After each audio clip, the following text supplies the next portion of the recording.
അപ്പം നമ്മൾ ഇന്നത്തെ വീഡിയോ എന്ന് പറഞ്ഞാൽ ഒരു അടിപൊളി മുട്ട റോസ്റ്റുമായിട്ടാണ്. ഇതിൻ്റെ കൂടെയെല്ലാം കഴിക്കാൻ പറ്റിയ നല്ല മുട്ട റോസ്റ്റാണ്. അപ്പം നമുക്ക് നോക്കാം എങ്ങനെ ഉണ്ടാക്കുന്നതെന്ന്. ചട്ടി ചൂടാക്കി എടുത്തിട്ടുണ്ട്. അതിലേക്ക് നമുക്ക് കുറച്ച് വെളിച്ചെണ്ണ ഇട്ട് കൊടുക്കാം. ഇതിലേക്ക് നമുക്ക് പൊടികളെല്ലാം ഇട്ട് കൊടുക്കാം. മുളക്, മഞ്ഞൾ, മല്ലി, കുരുമുളക് പൊടി, ഗരം മസാലപ്പൊടി, കുറച്ച് ഉപ്പും കൂടി ഇട്ടിട്ട് നല്ലോണം ഇളക്കി കൊടുക്കാം.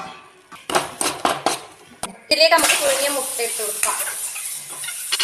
മുട്ടയിലേക്കെല്ലാം നല്ലോണം മസാല പിടിച്ചിട്ടുണ്ട്. അത് നമുക്കൊരു പാത്രത്തിലേക്ക് മാറ്റാം. അതിന് അതേ ചട്ടിയിൽ തന്നെ കുറച്ച് വെളിച്ചെണ്ണ ഇട്ട് കൊടുക്കാം. ഇതിലേക്ക് നമുക്ക് ഉള്ളിയും കൂടി ഇട്ട് കൊടുക്കാം.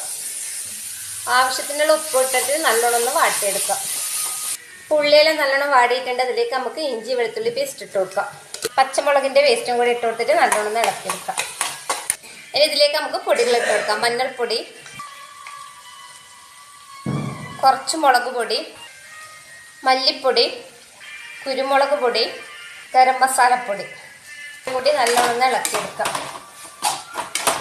ഇനി ഇതിലേക്ക് നമുക്ക് കുറച്ച് വെള്ളം ഇട്ട് കൊടുക്കാം. നമുക്കിനി ഇതിലേക്ക് മസാല പിടിച്ച മുട്ടയും കൂടി ചേർത്ത് കൊടുത്തിട്ട് നല്ലോണം തിളപ്പിക്കാം. അപ്പം നമ്മളെ മുട്ട റോസ്റ്റ് റെഡി ആയിട്ടുണ്ട്. ഇനി ഇതിൻ്റെ മുകളിലേക്ക് നമുക്ക് കറിവേപ്പിലയും മല്ലിച്ചപ്പും കൂടി ഇട്ട് കൊടുക്കാം.